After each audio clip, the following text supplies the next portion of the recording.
Nous sommes dans un pays où ceux qui sont censés s'impliquer en politique, parce qu'ils ont reçu beaucoup de l'État, sont la plupart du temps en manque de conscience politique. C'est simplement des experts pour la plupart. Et de l'autre côté, on a effectivement des citoyens qui n'ont pas reçu beaucoup, malheureusement, en termes effectivement de formation, en termes effectivement d'instruction, mais qui ont une conscience politique très élevée.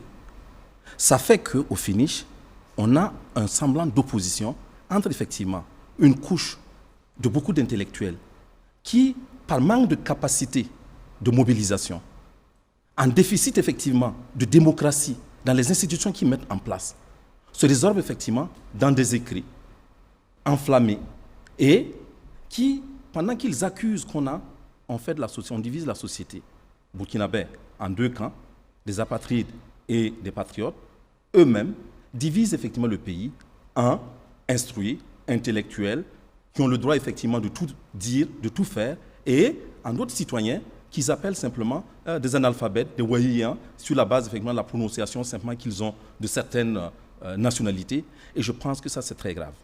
Je crois qu'aujourd'hui dans ce pays, je ne dirais pas qu'il y a des apatrides et des patriotes, mais je dirais qu'il y a des gens qui sont prêts à encourager et soutenir effectivement la lutte pour la libération de notre pays, la lutte effectivement pour la reconquête du territoire, et d'autre part, des gens qui, sous une forme ou une autre, sont en train de clamer aux élections, à bonne date, etc. Ces manifestants-là dans quel camp? Moi, je mets ces manifestants dans le camp de ceux qui ont reçu moins, mais qui ont une conscience politique très élevée, et qui se disent, oui, nous, voilà effectivement notre position.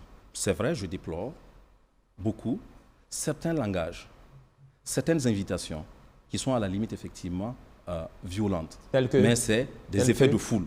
Des langages tels que? Oui, quand on menace, tout ce qui est menaçant, je ne vais pas citer, mais tout ce qui est menaçant, qui touche effectivement à la liberté des autres citoyens, c'est des choses effectivement à condamner.